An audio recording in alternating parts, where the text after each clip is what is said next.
ወገኖቼ እኛ በየሜዳው በየኮረብታው በየዛፉ ስር አንሰግድም። እግዚአብሔር ክብር ምስጋና ይግባው። እግሮቹ በሚቆሙበት ስፍራ በተመረጡ ቦታዎች ነው።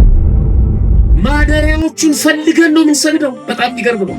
የቀድሞዎቹ ኢትዮጵያውያን ነገስታቱ ይሄን ስለሚያውቁ ነው ቤተ መንግስታቸው አጠገብ ማደሪያው የሚሰሩት። ቤተ መንግስቱ ውስጥ መስገድ ይችሉ ነበር። ማደሪያው ያስፈልጋል። በምድር ላይ ከበሩ ናቸው፣ ባለዝና ናቸው፣ መቁረጥ መፍለጥ የሚችሉ ናቸው።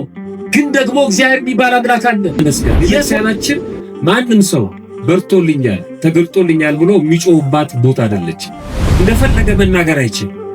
ስርዓቱ በሙሉ ተሰርቶ አልቋል። ዓመታዊ የትምህርት ካሪኩለም አለ። 365ቱም ቀን ራሱን የቻለ ቀለም አለ። ስለዚህ አሁን እስከ መስከረም 25 ዘመነ መስቀል ተብሎ ይታሰባል። ለዚህ ነው በሐዋርያት ሥራ ምዕራፍ 20 ላይ በገዛ ደሙ የዋጃትን የእግዚአብሔርን ቤተ ክርስቲያን ትጠብቁ ዘንድ መንፈስ ቅዱስ እናንተን ጳጳሳት አድርጎ ለሾመባት ለመንጋው ሁሉና ለራሳችሁ ተጠንቀቁ ብሎ የሚነግረን ሐዋርያ። በገዛ የምንፈራው በሰይጣን ነው። አክብረን ነው የምንፈራው፣ ወደነው ነው የምንፈራው። የጠብ መጀመሪያ እግዚአብሔር መፍራት ነው፣ የሚያስፈራራ ቃል አይደለም።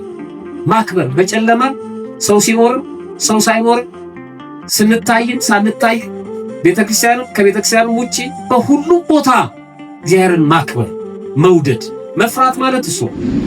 ከእንጨት የተሰራው መስቀል ሆኗ። ከድንጋይ ብትታነጽ ቤተክርስቲያን ቤተ መቅደስ ተብላለች። ከብረት ይሰራል። የተቸነከረበት በብረት ችንካር ተቸንክሯል። እጆቹ፣ እግሮቹ፣ ደረቱ በጦር ተወግቷል። የዛ ምሳሌ ነው። በብረት መስቀል ትሰራለች ቤተክርስቲያን። ከወርቅ ይሰራል መስቀል። ወርቅ ንጹህ ነው፣ ንጹህ ባህሪ ነው ስትለው ክርስቶስን በወርቅ በተሰራ መስቀል ታከብረዋል።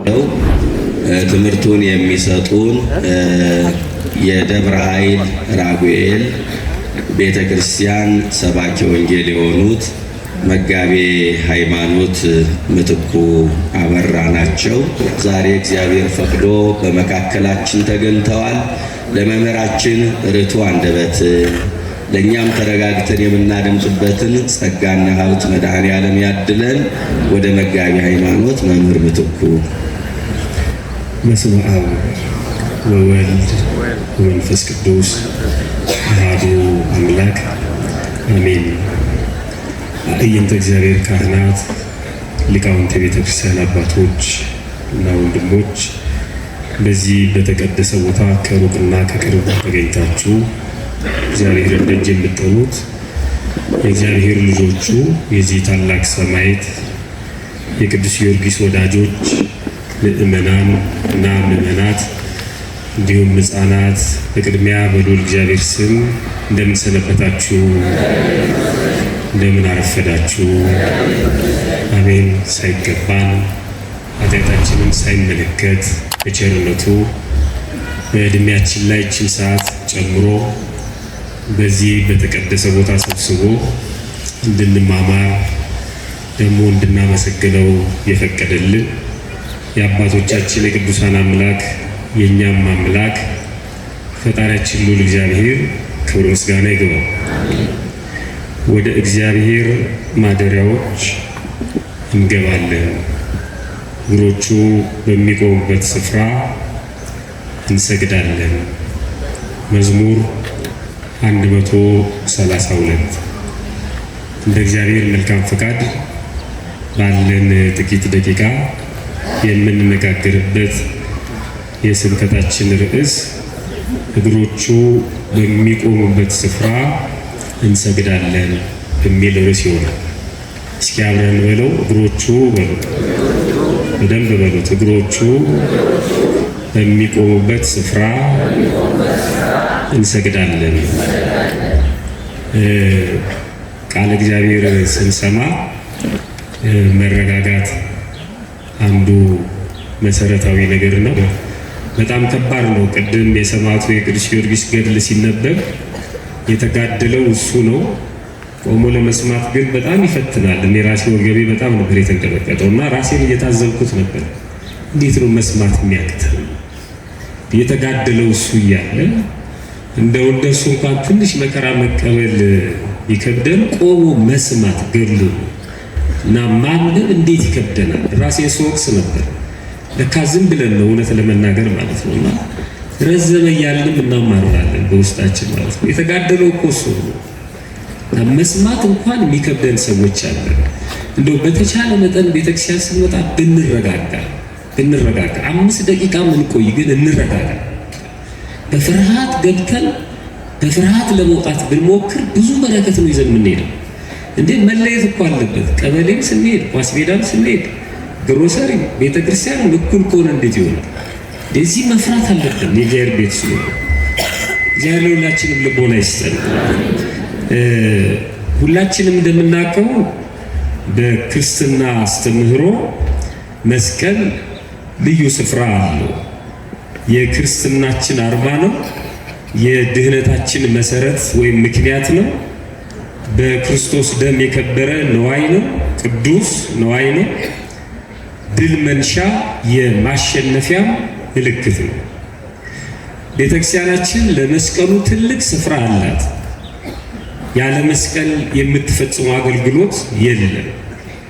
ቅዳሴው በመስቀል ነው። ቅዱስ ሥጋው ክቡር ደሙ የሚፈተተው በመስቀል ነው። ያለ መስቀል ያለ ምስጢረ መስቀል ቅዳሴ የለም፣ ጥምቀት የለም፣ ቁርባን የለም፣ ፍትሐት የለም፣ የኃጢአት ስርየት የለም፣ ክህነት ሲመት የለም።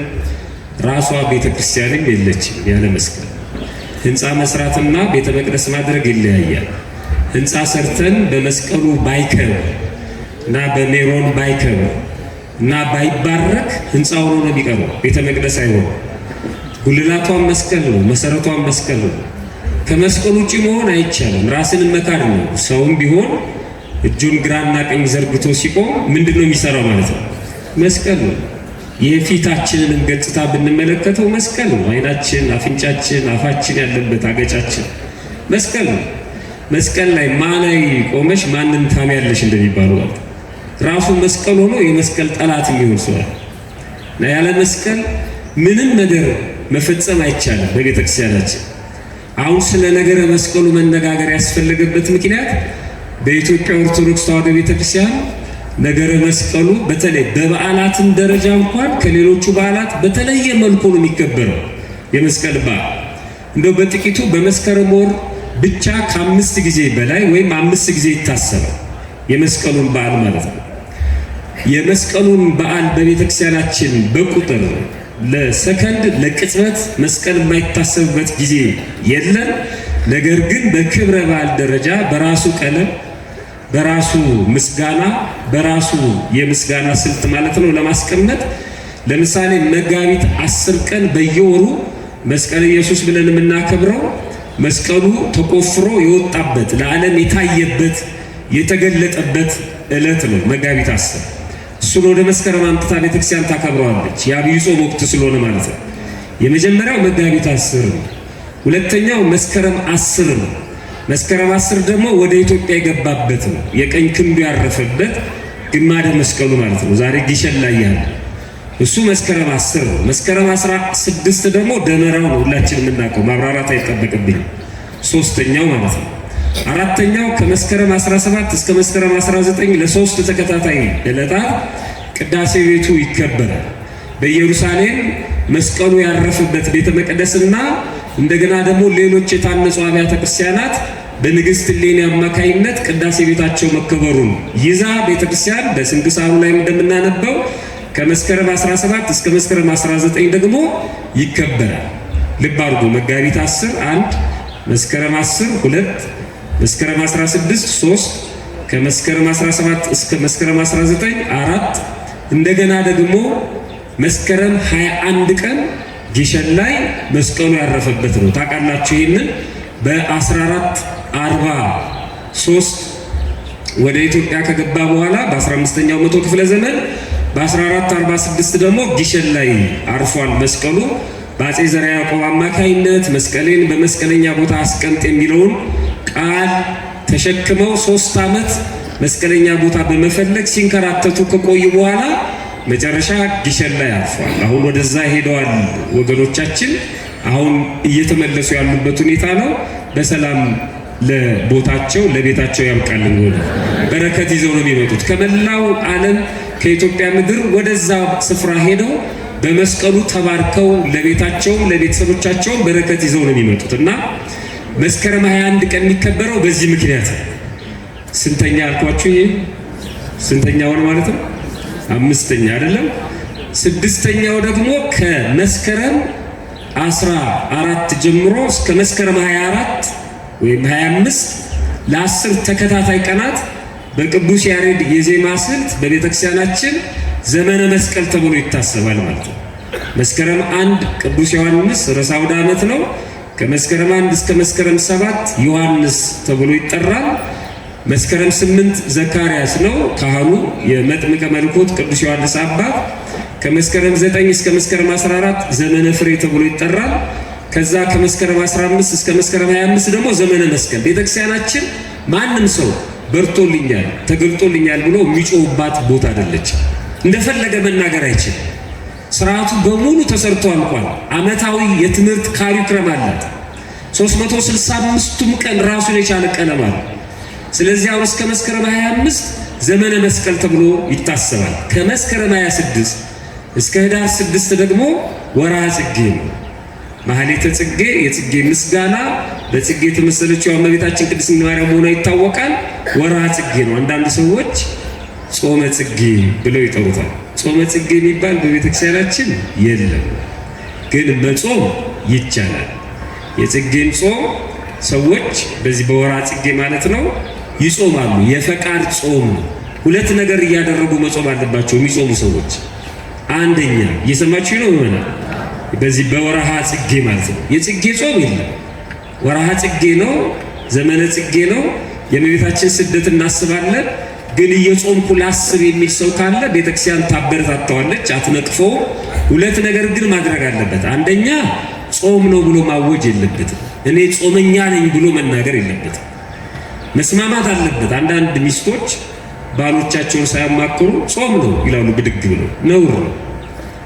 ተመካክሮ ባሎችም ጾም ነው ማለት አይችሉም። ከቤተሰብ ጋር ተመካክሮ እንዲጾም ሲፈቀድለት ነው፣ አስፈቅዶ ነው። ከንስሐ አባት ጋር መነጋገር ያስፈልጋል። በስራ ቦታም በቤታችንም በአካባቢያችንም ማወክ የለብንም። እኛ በመጾማችን ሌላ ሰው ማበሳጨት የለብንም። አንዳንድ ሰው መንገድ አዘግቶ ይሰግዳል። ነውር ነው እንደዚህ። ሌላ ሰው መበሳጨት የለበትም። እስኪ አንድ ዝም ብሎ ጸሎት ልጸልይበት ይላል። ቤቱ መሀል ሳሎን ላይ ቆሞ ማለት ነው። ሰዎች እየተጫወቱ ጸሎት እየጸለዩ ነው ዝም ብሎ አይባልም። ሌሎች ሰዎችን ማወክ የለብንም። በስምምነት ነው እግዚአብሔር ማምለክ ያለብን። ካለዛ እኛ ነን ወጣ ማለት ያለብን ማለት ሌላ ሰው እያስጨነቀን እግዚአብሔርን ልናመሰግነው አይገባም የሚለው ገብቷችሁ ከሆነ ማለት ነው። ጸሎት ስትጸሉ ከሌላ ሰው ጋር መጣላት መጋጨት የለባችሁ።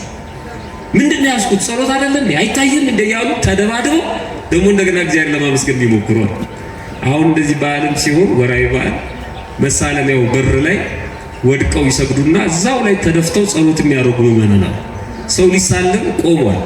ተሳልሞ ወደ ስራ ላይ እነሱ በሩን ግድግድ አድርገው ይዘው ሰግደው ይጸልያሉ። ከኋላ መታችሁ የመንገድ ዘግታል ወንድሜ ወይም እህቴ ስትሏቸው ማለት ነው ዞር ብሎ ምን አገባ ይሉና ደግሞ ጸሎታቸው ይቀጥላሉ። አሁን ይሄን ጸሎት እንኳን እግዚአብሔር እናንተ ትሰሙታላችሁ ስሙ ብትባሉ ማለት እየተናተፍን እንጸልያለን። ለቀቅ አድርጎ ለብቻ ሰው ሳናወቅ። ስለዚህ ይሄን ጾም ጾሙ ከመስከረም 26 እስከ ህዳር 6 ጾመኛ ነኝ ብሎ ማወጅ አይፈቀድም። ሁለተኛ የማይጾሙ ሰዎችን መንቀፍ አይፈቀድም። ይሁን ነገሌ ይበላሉ እኛ እንጾማለን፣ ካህናቱ ይበላሉ፣ ለምን ለቤታችን አይጾሙ ስደቱ አይደል እንዴ ብሎ የሚናገሩ አሉ። ይሄን ጾም አይቀበሉም። እግዚአብሔር አጽዋማቱ 7 ናቸው የህግ አጽዋማት። በፈቃድ ግን ወርሃ ጽጌን ብቻ ሳይሆን ሌሎቹንም መጾም ይቻላል። ብዙ ሊቃውንት አሉ መጋቤ ሐዲስን ጨምረው ወቅቱ ሲደርስ በስፋት ስለምትማሩ ወደዛ ሊድ። ስለዚህ ከመስከረም 15 እስከ መስከረም 25 ዘመነ መስቀል ተብሎ ስለሚታሰብ በዚህ ምክንያት ስለ መስቀሉ ትንሽ እንነጋገራለን ማለት ነው። መስቀልን በ3 መንገድ ማግኘት ይቻላል ይላሉ ሊቃውንት። አንደኛ ከአገልግሎት አንጻር መስቀሉን ከፍሎ ማየት ይቻላል። ሁለተኛ ከተሰራበት ንጥረ ነገር ወይም ማቴሪያል ቁስ አንፃር መስቀሉን ማየት ይቻላል።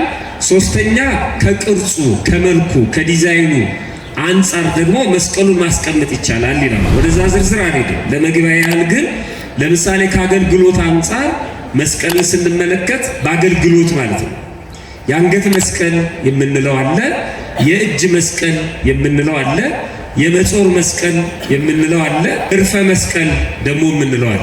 የአንገት መስቀል ማንኛውም ክርስቲያን አንገቱ ላይ የሚያደርገው ነው። የእጅ መስቀል ክህነት ያላቸው ሰዎች ብቻ የሚይዙት ከቅዱስ ፓትርያርኩ ጀምሮ ጳጳሳት፣ ኤጲስቆጶሳት፣ ካህናት የሚጨብጡት የሚባርኩበት በረከት ቡራኬ የሚያስተላልፉበት ፈውስ የሚሰጡበት የእጅ መስቀል።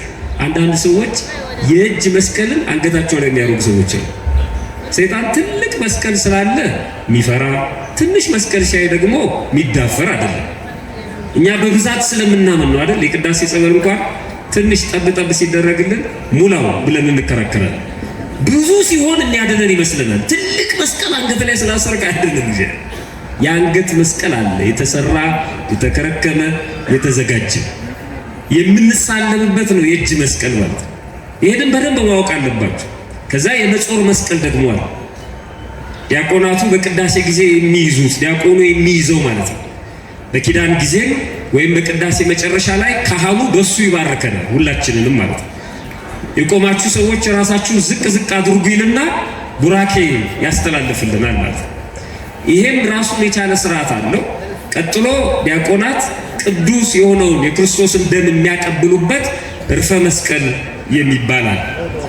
በአሰራራቸው ወይም ከተሰሩበት መስቀል ከሚሰራበት ማቴሪያል አንፃር ደግሞ ስናስቀምጥ የእንጨት መስቀል አለ፣ የነሐስ መስቀል አለ፣ የብር መስቀል አለ፣ የመዳብ መስቀል አለ፣ የብረት መስቀል አለ፣ የወርቅ መስቀል አለ። ዝም ብላ አይደለም ቤተክርስቲያን ይህን የምታደርገው። የእንጨት መስቀል ከእንጨት ይሰራል። መስቀል ከእንጨት የሚሰራበት ምክንያት ወደኋላ ስንሄድ በኦሪት ዘፍጥረት አዳምና ሔዋን ይሄን ሁሉ ጣጣ ያመጡብን ያችን እጽ በልተው ነው፣ ያችን ፍሬ በልተው ነው።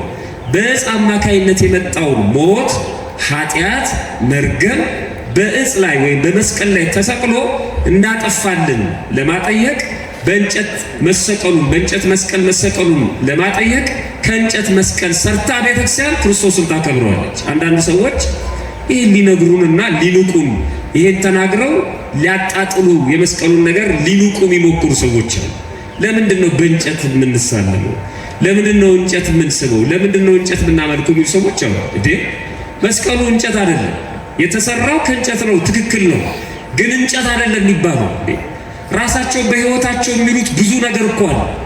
አሁን ሰው የተፈጠረው ወይም የተገኘው ከአፈር መሆኑን ማንም ሰው ያውቃል። ግን መስሪያ ቤት ሄዳችሁ ስትጠሩ አቶ አፈር እየተባላችሁ አይደለም፣ ወይዘሮ አፈር አይደለም የምትባሉት። እናንተ አፈሮች ቁጭ በሉ አትባሉ። ሰው ተብለናል። እግዚአብሔር ሰውን ከምን አበጀው ይላል? ከምድር አፈር። ሰው ከምን ተፈጠረ? ከምድር አፈር። መስቀሉ ከእንጨት ተሰርቷል። ከእንጨት ስለተሰራ እንጨት አይባልም። ሰው ከአፈር ስለተሰራ አፈር እንደማይባለው ማለት ነው። በሚስጥር ትክክል ነው። አፈር መናቅ አይደለም፣ የተሰራንበትን መግለጽ ነው። ከምድር አፈር ነው የተበጀነው። ከእንጨት ስለተሰራ መስቀል ሊናቅ አይገባም። አሁን መስቀል ሆኗል ማለት ነው። የምንጠጣው ጠበል አሁን በቅዱስ ጊዮርጊስ አማካይነት ማለት ነው የምንረጨው የምንጠመቅበት የምንጠጣው ጸበል ተብሏል እንጂ ውሃ አይደለም። ውሃ ነው ግን ወደ ጸበል ተቀይሯል። ጸበል ከሆነ በኋላ ማንም ሰው ውሃ ሊለው አይችልም። እቤታችሁ ሄዳችሁ አልጋችሁ የተሰራው ከእንጨት መሆኑ ይታወቃል። ግን እዛ እንጨቴ ላይ ሄጄ ልጋደም ነው የምትሉት? ምን ላይ ልተኛ ነው የምትሉት? ለምን አልጋ አላችሁት? አልጋ ሆኗል። በቃ ከዚህ በኋላ አይቀየርም። እሱ ካላበደ በስተቀር አንድ ሰው ዳቦ እየበላ ምንድነው የምትበላው ብላችሁ ስትጠይቁት ዳቦ ነው የሚላችሁ። ምንድነው የምትበላው ተብሎ ሲጠየቅ ዱቄት ካለ ትንሽ ነካ ያደርገዋል ሰው ማለት ነው። ወይም ዱቄት ነው እንደ የምትበላው አንድ ነው፣ ዳቦ ሆኗል ዱቄቱ። ግልጽ ነው አይደለም? ከእንጨት የተሰራው መስቀል ሆኗል። ከድንጋይ ብትታነጽ ቤተክርስቲያን ቤተ መቅደስ ተብላለች። ይሄን ተራ ነገር ነግረውን ሊያሸማቅቁን የሚሞክሩ ሰዎች ስላሉ ከብረት ይሰራል። የተቸነከረበት በብረት ችንካር ተቸንክሯል። እጆቹ፣ እግሮቹ፣ ደረቱ በጦር ተወግቷል። የዛ ምሳሌ ነው። በብረት መስቀል ትሰራለች ቤተክርስቲያን። በብር ትሰራለች መስቀል፣ የብር መስቀል በብር መሸጡ ይሁዳ በ30 ብር ክርስቶስን እንደሸጠው ለማጠየቅ ነው። በነሐስ ይሰራል መስቀል። ነሐስ ብሩህ ነው፣ አንተ ብሩሃ ባህሪ ነህ ስትለው ቤተክርስቲያን ማለት ነው። በነሐስ መስቀል ሰርታ ታከብረዋለች። ከመዳብ ይሰራል መስቀል። መዳብ ከለሩ ቀይ ነው፣ ደሙ በመስቀል ላይ መፍሰሱን ስታጠይቅ ቤተክርስቲያን። ከወርቅ ይሰራል መስቀል። ወርቅ ንጹህ ነው፣ ንጹህ ባህሪ ነህ ስትለው ክርስቶስን በወርቅ በተሰራ መስቀል ታከብረዋለች። ቅርጾቹም እንደዚሁ ልዩ ልዩ ናቸው፣ በጣም ብዙ ናቸው። አርዌ ብርት የሚባል ቅርጽ አለ፣ ቀራንዮ የሚባል ቅርጽ አለ፣ በእባብ አምሳል የተሰራ አለ፣ ፓትርያርኮች የሚይዙት። ሙሴ በምድረ በዳ እባብ ሰቅሎ እስራኤላውያን የዳኑበት ምስጢር ነው። በጣም ብዙ ነው። ሌንግኖስ የሚባል መስቀል አለ። ሌንግኖስ በጦር ወቅቶታል። የጦሩን ምልክት የሚያሳይ መስቀል፣ አራቱም አቅጣጫ ሹል ሹል የሆነ ማለት ነው። ሐዋርያ የሚባል መስቀል አለ። አውደ ዓለም የሚባል መስቀል አለ። ብዙ ነው። ሐረገወይን የሚባል መስቀል አለ። አሰራሮቹ ማለት ነው። በጠቅላላ በምስጢር እግዚአብሔር ባወቀ ማለት ነው። ሊቃውንቱ ባስቀመጡት መሰረት መስቀሉ እየተሰራ እናከብረዋለን፣ እንባረክበታለን። በረከተ ሥጋ በረከተ ነፍስም እናገኝበታለን። አሁን ከሱ እንውጣና ቅዱስ ዳዊት ስለ መስቀሉ የተናገረውን ክፍል አንስተን ባለን ጥቂት ደቂቃ መልእክቱን አስተላልፌ አጠቃልላለሁ። ወደ እግዚአብሔር ማደሪያዎች እንገባለን ያለ እኛንም አስገብቶ ነው የሚናገረው ቅዱስ ዳዊት። ክርስቶስ ከመወለዱ ወደዚህ ምድር ከመምጣቱ የእኛን ሥጋ ከመልበሱ ከ2000 ዘመን በፊት አስቀድሞ የሆነውን ሁሉ አሁን እንደተደረገ አድርጎ ይናገራል። ያልተናገረው ምስጢር ትንቢት የለም። በአዲስ ኪዳን የተፈጸመውን ማለት ነው። ስለመወለዱ፣ ስለተወለደበት ቦታ፣ ስለመጠመቁ፣ ስለመሰቀሉ፣ በጦር ስለመወጋቱ፣ በቀሚሱ ላይ ዕጣ እንደተጣጣሉበት፣ ስለመቀበሩ፣ ስለመነሳቱ፣ ዳግም ስለመምጣቱ፣ የት ቦታ እግሮቹ እንደሚቆሙ፣ ዓለም ምን እንደሚሆን ክርስቶስ ሲመጣ በትክክል ያረገው ወደ ሰማይ ያረገው ክርስቶስ እግዚአብሔር መሆኑ ሁሉንም ነግሮናል ቅዱስ ዳዊት። ልበ አምላክ የተባለው ለዚህ ነው። እግዚአብሔር ለፍጥረቱ ለኛ ሊናገር ያሰበውን የወደደውን ሁሉ በቅዱስ ዳዊት አማካይነት ነግሮናል። ልብ ያሰበውን ሰው እንደሚናገረው ማለት ነው። ቅዱስ ዳዊት እግዚአብሔር ያሰበውን ለኛ ያሰበውን ሊነግረን የፈለገውን ሊገለጥልን የፈለገውን ምስጢር በሙሉ በቅዱስ ዳዊት አማካይነት ነግሮናል። አንዱ ይሄ ነው።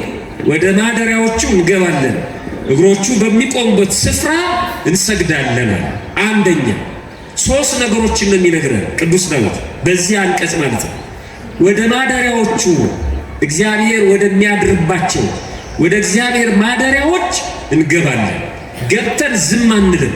እግሮቹ በሚቆሙባቸው በዚያ ስፍራ እንሰግዳለን። አንደኛ ይሄን ማለቱ ክብር ምስጋና ይግባውና ክርስቶስ የእኛን ሥጋ ለብሶ ሰው ሆኖ በዚህ ምድር ላይ በተገለጸ ጊዜ እግሮቹ በኢየሩሳሌም ተመላልሰው በተወለደበት በተጠመቀበት እና ጸሎት በጸለየበት በተሰቀለበት በዛ በኢየሩሳሌም ምድር የክርስቶስ እግሮች ተመላልሰው፣ እሱ ብቻ አይደለም፣ በዛ እግሮቹ በተመላለሱባት በኢየሩሳሌም ምድር ማለት ነው እግዚአብሔር ባወቀ ቅድም እንደነገርኳችሁ ከንግሥት እሌኒ ጀምሮ ከዛ ከንጉሥ ሰሎሞንም ጀምሮ ማለት ነው አብያተ መቃድሶች በዛ አካባቢ ብዙ አብያተ ክርስቲያናት ታንጸዋል። ዛሬ ብዙ ኢትዮጵያውያን ከመላው ዓለም ወደ ኢየሩሳሌም ጉዞ ያደርጋሉ። ይህን ጉዞ የሚያስተባብሩ ብዙ ተቋማት አሉ። በተለያየ መልኩ መንፈሳዊ ጉዞ ገዳማትን የመሳለም የመባረክ ጉዞ ይደረጋል። የቀድሞዎቹ ኢትዮጵያውያን እነ ተክለ ሃይማኖትን ጨምሮ ደመና ጠቅሰው ይሄዱ ነበር ወደ ኢየሩሳሌም ማለት ነው። ተመላልሰዋል። ወደ ደብረ ሊባኖስም ሲመለሱ ከኢየሩሳሌም አፈር እየጫኑ አምጥተው ደብረ ሊባኖስ ገዳም ላይ በትነዋል። ብዙዎቹ ቅዱሳን ከኢየሩሳሌም አፈሩን እምነቱን ወደ ኢትዮጵያ አምጥተዋል። ዳግሚት ኢየሩሳሌም እየተባለችም ትጠራለች ኢትዮጵያ በአብዛኛው እነ ላሊበላን ጨምሮ ማለት ነው። ኢየሩሳሌምን እዛ ቦታ ላይ ለማስቀመጥ ያደረገውን ጥረት እናያለን። ላሊበላን ማለት ነው። በረከቱ በሁላችን ላይ ድሮ ይሁን። ስለዚህ ወደ ኢየሩሳሌም ሰዎች እንደሚሄዱ በዛ እግሮቹ በተመላለሱባቸው ስፍራዎች እንደሚሰግዱ እዛ ቦታ ላይ በታነጹ አብያተ ክርስቲያናት ገብተው በዛ በክብር ማለት ነው ወደ ማደሪያዎቹ እንገባለን ባለው መሰረት እግሮቹ በሚመላለሱባቸው ስፍራ በኢየሩሳሌም ወደ ታነጹት መቅደሶች ገብተው እንደሚሰግዱ የተናገረው ትንቢት ነው። ይሄ ትንቢት ተፈጽሟል። እኛም ሄደን ሰግደናል። እግዚአብሔር እድሉን የሰጣቸው ኢትዮጵያውያን ወደ ኢየሩሳሌም ሄደዋል። ወደ እግዚአብሔር ማደሪያዎች ገብተዋል። እግሮቹ በሚመላለሱባቸው በዚያ የተቀደሱ ስፍራዎች ሰግደዋል። አንዱ እሱ ነው። ይሄንን የነገረ ወደ ማደሪያዎቹ እንገባለን፣ እግሮቹ በቆሙባቸው ስፍራዎች በዚያ እንሰግዳለን። እነ ገሊላ፣ ቤተልሔም፣ ቆሮንቶስ፣ ደብረ ዘይት፣ ናዝሬት፣ ዮርዳኖስ በኪደተ እግሩ የባረካቸው መካናት እየሄድን እንሳለማለን። እግሮቹ የረገጡት ስፍራማ በጣም የተለየ ነው። ለዚህ ነው ወደ ኢየሩሳሌም ለመሄድ የምንሻማው። በዚያ እግሮቹ በሚመላለሱባቸው ስፍራዎች ወድቆ ሰግዶ እግዚአብሔርን አምልኮ መምጣት የተለየ ጸጋ፣ ሀብት፣ በረከት ስላለው ማለት ነው። ይህን ስለሚያውቅ ነው እግዚአብሔር ለቅዱሳንም ቃል ኪዳን ሲሰጣቸው ኢትዮጵያ ውስጥ ያሉ ታላላቅ መካናት አሉ። እዚህ ቦታ ላይ መጥቶ የተሳለመውን ኢየሩሳሌምን እንደረገጠ ቆጥርለታለሁ እያለ ቃል ኪዳን የሰጣቸው በዚህ ምክንያት ነው። በዚህ ምክንያት ትንቢቱ ተፈጽሟል። አንደኛ።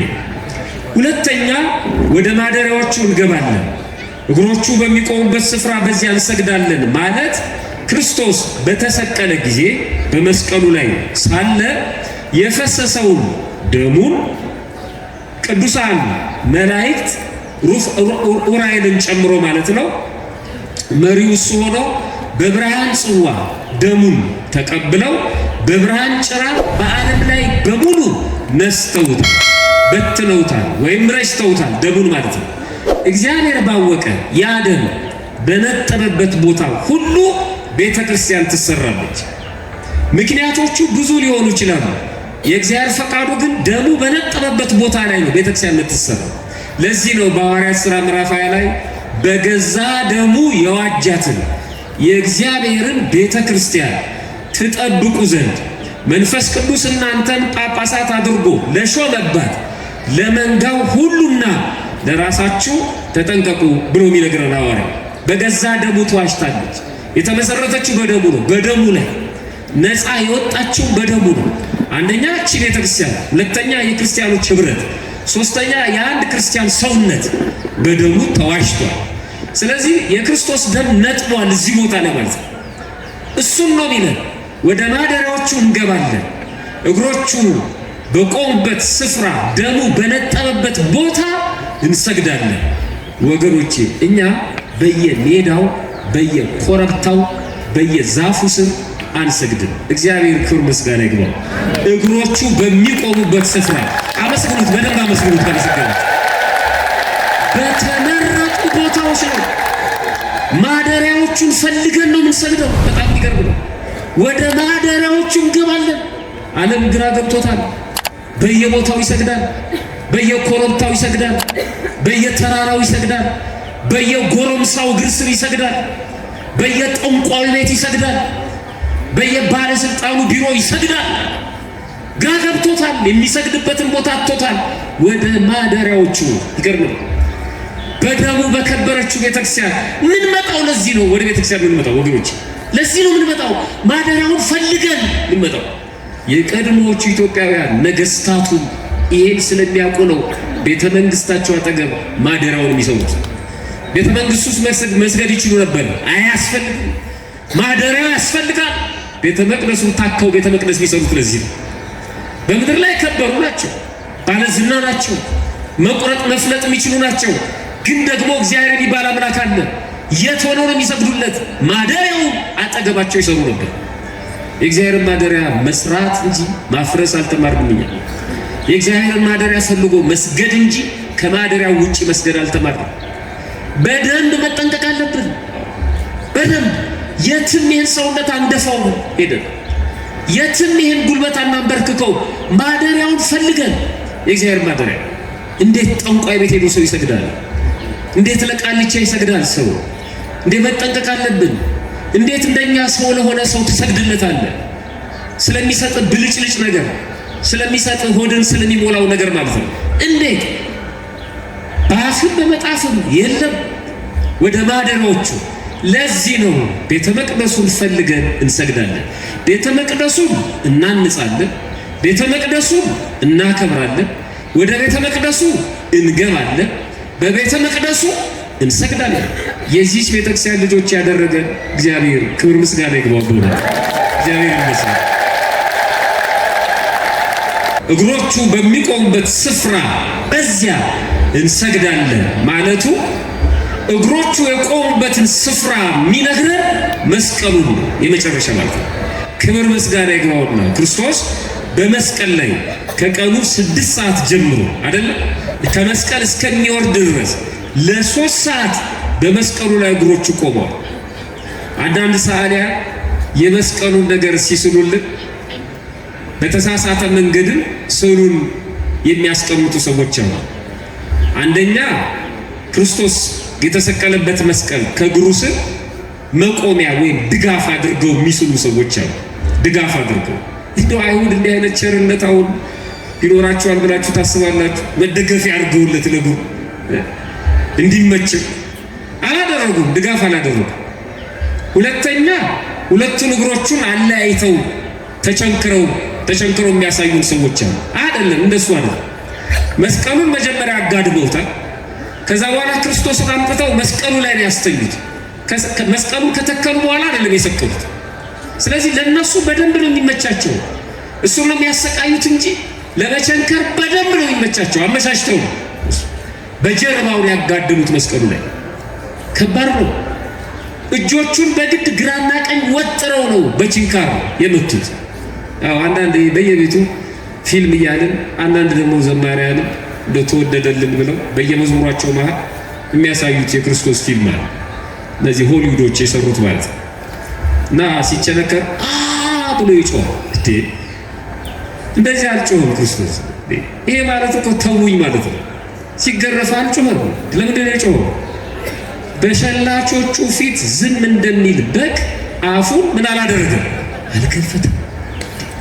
በዝምታ ነው መከራውን የተቀበለው።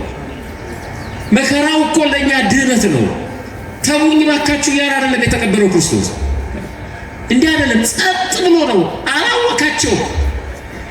ቀንድ አምላክ በቅዳሴ ላይ እንደተገለጸው ማለት ነው። የሚገርም እኮ ነው። ቀንድ አምላክ በቀንዱ ሌሎቹን መከላከል ሲገባው የሚይዙትን አጠገቡ የሚደርሱትን እንዴት በቀንዱ የሚይዙትን የሚገድሉትን የሚገርፉትን ያበረታታል? ሰው በቀንድ ያበረታታል? በቀንድ ያስወግዳል እንጂ በስልጣኑ እንዲይዙት ያበረታታቸው ነበር። ወደ ገላጣው ልውጣው አይገርም? አፍገምግሞ በሚደፋበት ስልጣኑ ይታያቸው ነበር። ተመቻችቶላቸው የሰጠሉት መመቻቸቱ መጀመሪያ ነው። የእኛን ስጋ መልበሱ የታወቀው በዛ የቤተ መቅደሳችን ዋና ስራ ወይም ተልእኮ ቅድም እንደነገርኳችሁ ማጥመቅ፣ ማቁረብ እና መባረክ። ስጋዊ ፈውሱ እንዳለ እዛው ቡራኬ ውስጥ ተጠቃልሏል። እነዚህ ሶስቱ ጌታችን በመስቀል ላይ በተሰቀለ ጊዜ ያገኘናቸው ራሱ ክርስቶስ ክብር ምስጋና ይግባውና ንጹሕ መስዋዕት ራሱ ያንን መስዋዕት የሚያቀርበው ሊቀ ካህን ራሱ ያንን መስዋዕት የሚቀበለው እግዚአብሔር ራሱ መስዋዕት ነው። ራሱ መስዋዕት አቅራቢ ነው። ራሱ መስዋዕት ተቀባይ ነው። የሚገርም ነው። ሶስቱን ሆኖ በመስቀል ላይ አግኝተን አንደኛ ቅዱስ ሥጋው ክቡር ደሙ በመስቀሉ ላይ ፈትቶ ሰጥቶ ቆርሶ ሰጥቶ፣ ሁለተኛ ጎኑን በተወጋ ጊዜ መለከት ደምና ውሃ ነው። ደሙ ለቁርባናችን የምንቀበለው ነው። ውሃው ደግሞ ለጥምቀታችን የልጅነት ጥምቀት ያገኘነው በዛ ማይገቡ ነው። ከጎኑ በፈሰሰው ውሃ ማለት ካህኑ በቤተ ክርስቲያን አሐዱ አብ ቅዱስ፣ አሐዱ ወልድ ቅዱስ፣ አሐዱ ውእቱ መንፈስ ቅዱስ ብሎ በባረከው ጊዜ ማዩ ወይም ውሃው እውነተኛ የክርስቶስ የቀኝ ጎን ውሃ ይሆናል። በዛ እንጠመቃለን፣ ልጅነት እናገኛለን። ይሄን ያገኘነው መስቀል ላይ ነው። ቡራኬውን ያገኘነው መስቀል ላይ ነው። ስለዚህ መስቀሉ አማናዊ መቅደሳችን መሰዊያ ነው ማለት ነው። ለቤተ ክርስቲያን ለቤተ መቅደሱ እንደምንሰግድ፣ በቤተ መቅደሱ ለእግዚአብሔር እንደምንሰግድ፣ ለመስቀሉ በመስቀል ላይ ለተሰቀለው ራሱን መስዋዕት ላደረገልን ለክርስቶስ እንሰግዳለን ማለት ነው። ስለዚህ ለመስቀሉ መስገዳችን ትክክል ተገቢ ነው። ቅዱስ ዳዊት የተናገረው ይሄንን ለመስቀሉ መስገዳችን ተገቢ ነው ማለት ነው። ሌላው አንዳንድ ሰው በመስቀል ላይ ክርስቶስ የተቀበለውን መከራ ወስደው እንደ ተራ ነገር ያስቀምጡት ይወዳሉ። ቃላትን በመምረጥ ወይም ቃላትን ብቻ በመውሰድ አስታረቀ፣ አማለደ፣ ቃተተ፣ ደከመ፣ ተራበ፣ ተጠማ የመሳሰሉ ቃላትን ወስደው በተራ ነገር ሊገልጹት ይሞክራሉ። አስታርቆናል፣ ትክክል። ያስታረቀን ግን እኔና እናንተ መንደር ውስጥ የተጣሉ ሁለት ሰዎችን እንደምናስታርቀው አይነት ማስታረቅ አለ። እነሱ አይደለም ስርዓቱ። እኛ መሀል ላይ ሆነን አንተም ተው አንቺም ተይ ብለን መሀል ላይ ሆነን ሁለቱን እናስማማለን። ሁለቱም ላይ ሰሙን ይችላሉ፣ ሁለቱም ሊቀበሉን ይችላሉ። ክርስቶስ አሁን ሰዎቹ እንደሚሉት ወይም ምዕራባውያኑ እንደሚሉት የፕሮቴስታንቱ ዓለም እንደሚያስተምረው እግዚአብሔር ከላይ ክርስቶስ መሀል ላይ እኛ ደግሞ እታች ሆነን እኛን ወደ ላይ የእግዚአብሔርን ወደ ታች አምጥቷል ብለን ወይም መካከለኛ ነው ብለን አይደለምና ራሱ አስታራቂ ነው፣ ትክክል ነው። ያስታረቀን ከእግዚአብሔር ጋር ነው፣ ትክክል ነው። ራሱ እግዚአብሔር ነው። ያልገባቸው ይሄንን ክርስቶስ ያስታረቀን ከራሱ ጋር ነው፣ ራሱ እግዚአብሔር ስለሆነ እንጂ ከሌላ አካል ጋር አይደለም። ከራሱ ጋር ነው ያስታረቀን። ይሄንን የምለው ነው ያለው ራሱ መጽሐፍ ቅዱስ ነው የሚናገረው። እንደዚህ ይላል፣ መስቀሉ ላይ የተከፈለውን መስዋዕት መስቀሉ ላይ የተሰራው ስራ እንዳናቃልለው እንዳንንቀው። እንደዚህ ይላል ሐዋርያው ቅዱስ ጳውሎስ ለቆሮንቶስ ሰዎች በጻፈው መልእክቱ ሁለተኛ ቆሮንቶስ ምዕራፍ 5 ቁጥር 19 ላይ እግዚአብሔር ይላል። ልባሩ እግዚአብሔር ብሎ ይገልጸዋል። እግዚአብሔር በክርስቶስ ሆኖ ይላል። በክርስቶስ ሆኖ ማለት ራሱ እግዚአብሔር ክርስቶስን ሆኖ ማለት የእኛን ሥጋ ለብሶ የማይታየው ታይቶ የማይጨበጠው ተጨብጦ ረቂቅ የሆነው ገዝፎ በሰው በእኛ ሥጋ ተገልጦ ክርስቶስ ሆኖ እግዚአብሔር ከሰማይ ወደ ምድር ወርዶ ራሱ እግዚአብሔር በክርስቶስ ሆኖ ዓለሙን ከራሱ ጋር ያስታርቅ ነበር። ይገርምታል። ክርስቶስ እግዚአብሔር ነው። ክርስቶስ ዓለምን አስታርቋል። ዓለምን ያስታርቀው ግን ከማን ጋር ነው? ንገሩ፣ ከማን ጋር ነው? ከእግዚአብሔር ጋር አስታረቀ ማለት ከራሱ ጋር አስታረቀ ማለት ነው። እሱ ራሱ እግዚአብሔር ነው። እሱ ራሱ እግዚአብሔር ነው። ራሱ ክርስቶስ ቅድም እንደነገርኳችሁ ራሱ መስዋዕት ነው። ራሱ መስዋዕት ተቀባይ ነው። ራሱ መስዋዕት አሳራጊ ነው። ራሱ ሊቀ ካህን ነው። ራሱ እውነተኛ መስዋዕት ነው። ራሱ አስታራቂ ነው። ራሱ ታራቂ ነው። በጣም የሚደንቅ ነው። በክርስቶስ ነው ዓለሙን ከራሱ ጋር ያስታርቅ ነበር። ራሱ ክርስቶስ እግዚአብሔር ነው። መስዋዕቱ ራሱ ነው። መስዋዕቱን የተቀበለው ራሱ ነው። እውነተኛ መሰዊያው ደግሞ መስቀል ነው ማለት ነው። መስቀል ቤተ መቅደስ ነው። ዛሬ በቤተ መቅደስ የምናገኘውን አገልግሎት ነው በመስቀሉ ላይ ይሰጣል። ለመስቀሉ የምንሰግደው መስቀሉን የምናከብረው ለዚህ መስቀል ምልክታችን ነው። ቅዱስ ዳዊት እንደተናገረው በመዝሙር 59 ላይ በቀስት ፊት ያመልጡ ዘንድ ለሚፈሩ ምልክት ሰጣቸው። አንዳንድ ሰዎች ልክ ብሎ እኛ የመስቀል ምልክታችን አይደለም እንዴ? ማን አለ? መጀመሪያ ያንተ እንኳን አለ ያንተ አልተባለ ለሚፈሩት ነው፣ ለሚያከብሩት ነው። እግዚአብሔር እንፈራለን አልፈራ ግን ፍራቻችን የጥላቻ ፍራቻ ነው። ሰይጣንንም እንፈራዋለን፣ እግዚአብሔርንም እንፈራዋለን። ሁለቱን የምንፈራበት ፍርሃት ግን የተለያየ ነው። ሰይጣንን የምንፈራው ጠልተነው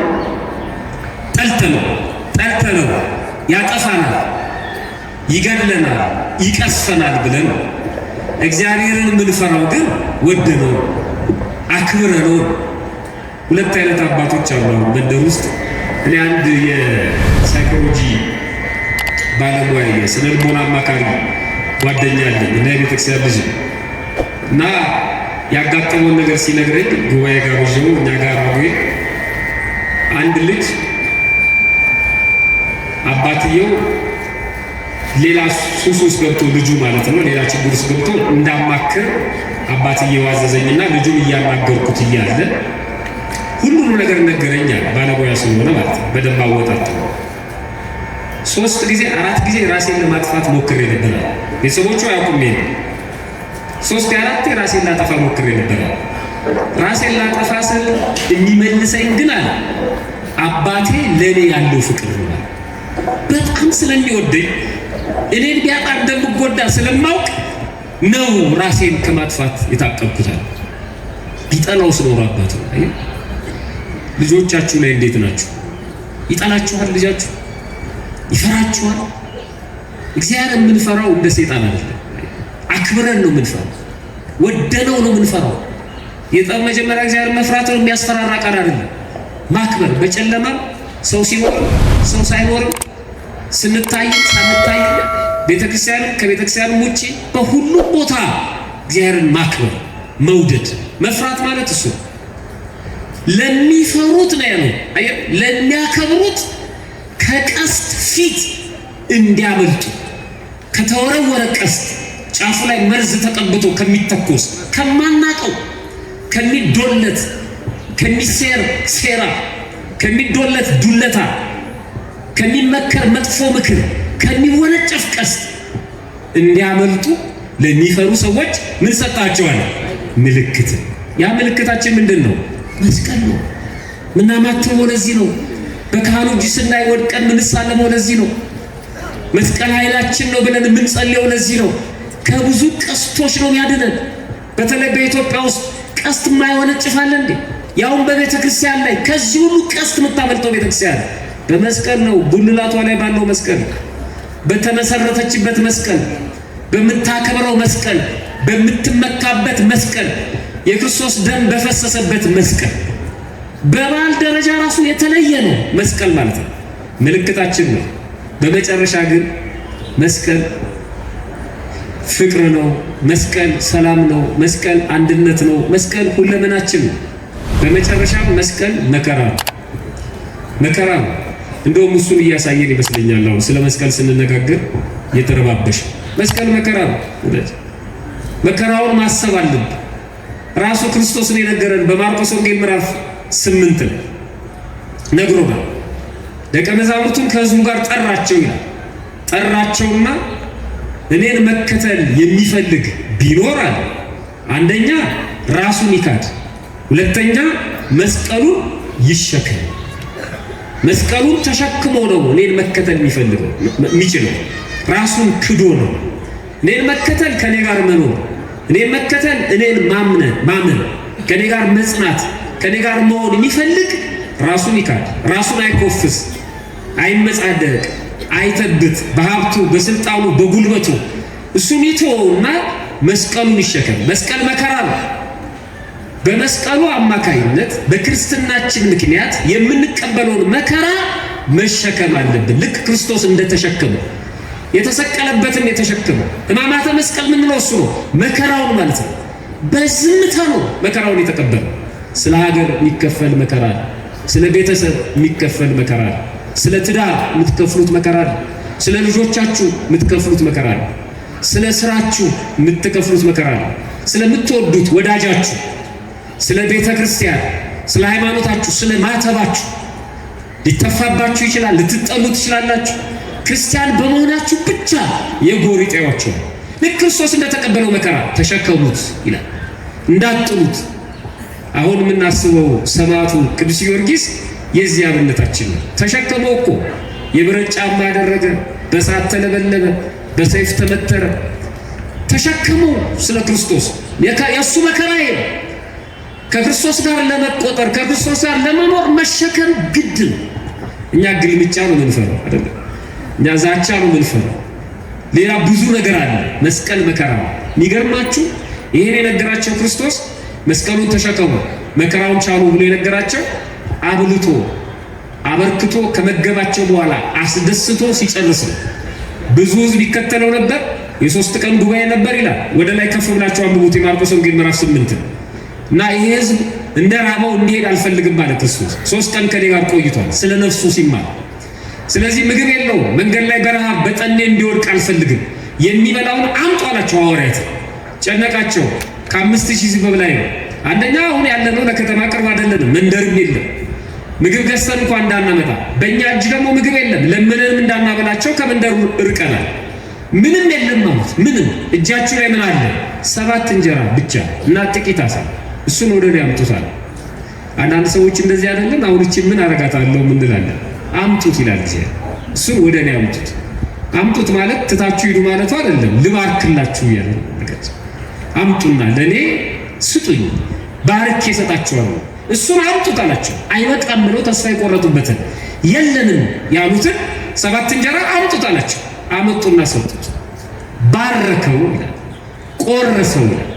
በመጀመሪያ ምግቡን እንጀራውን ከማምጣታቸው በፊት ህዝቡን በየቦታው አስቀምጡ አላቸው። ሜዳው ላይ ከ5000 ሕዝብ በላይ 5000 ብቻ ነው እንኳን ብንል 50 አድርጎ አስቀመጧቸው ይላል። ወደ 500 ገበታ ተሰርቷል ማለት ነው። ለስንት እንጀራ? ለ7 እንጀራ። የ7 እንጀራውን ለ50 ሰው ቢጣልለት አይደለም ለ550 ሰው ማለት ነው። ምን ያደርገው እና ግን እነሱ ተቀመጡ። እግዚአብሔር የሚሰራው ስራ ስላለ 50 ሆነው ተቀመጡ። ከዛ በኋላ ያን እንጀራ መጡ፣ ባረከ፣ ቆረሰው፣ እጁ ላይ በረከተ፣ ለደቀ መዛሙርቱ ሰጣቸው። እነሱ እጅ ላይ ይበረክት ነበር፣ ደቀ መዛሙርቱ ለህዝቡ፣ ህዝቡም እጅ ላይ ይበረክት ነበር። እንዴት እንደሚናበቡ ተመልከቱ። ደቀ መዛሙርቱ ከክርስቶስ ጋር ናቸው፣ ምዕመኑ ደግሞ ከደቀ መዛሙርቱ ጋር እና ሰንሰለቱ አልተቋረጠም። በረከቱ እንዳለ ነው። ከክርስቶስ የተቀበሉትን እነሱ፣ ከእነሱ የተቀበሉትን ለእነሱ። ልክ እንደዚህ ነው። በሉ ጠገቡ ይላል። ከጠገቡ በኋላስ ትርፍራፊውን 7 ቅርጫት አነሱ ይላል። 7 እንጀራ ቢበጣጠቅ ራሱ 7 ቅርጫት አይሞላም።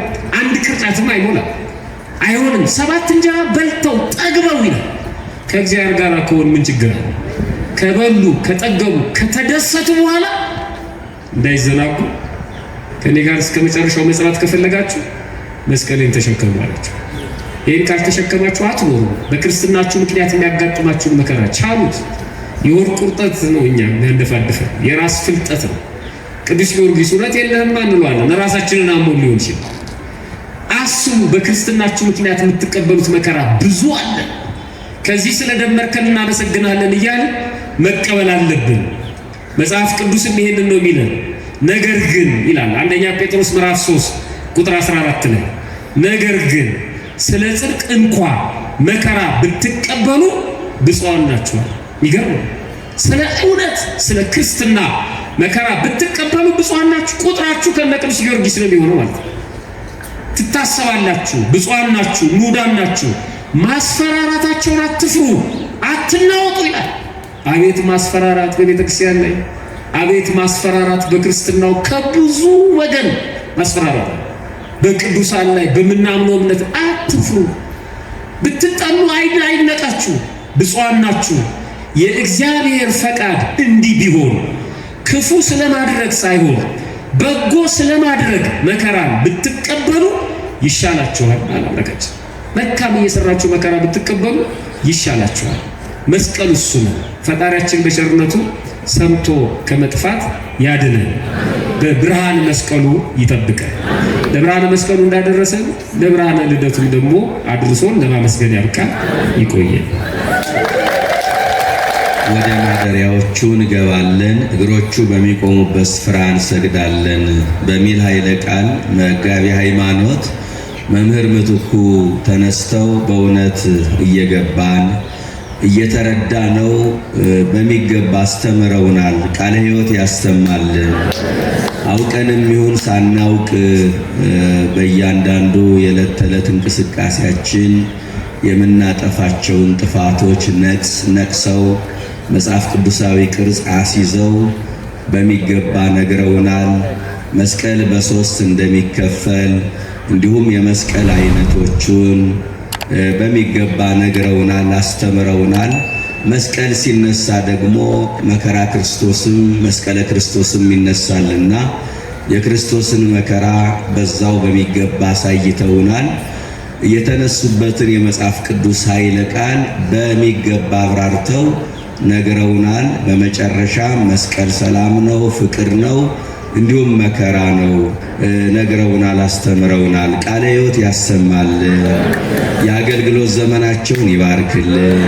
አምላካችን በዕድሜ በጤና ይጠብቅልን። እልል ብላችሁ እግዚአብሔርን አመስግኑ።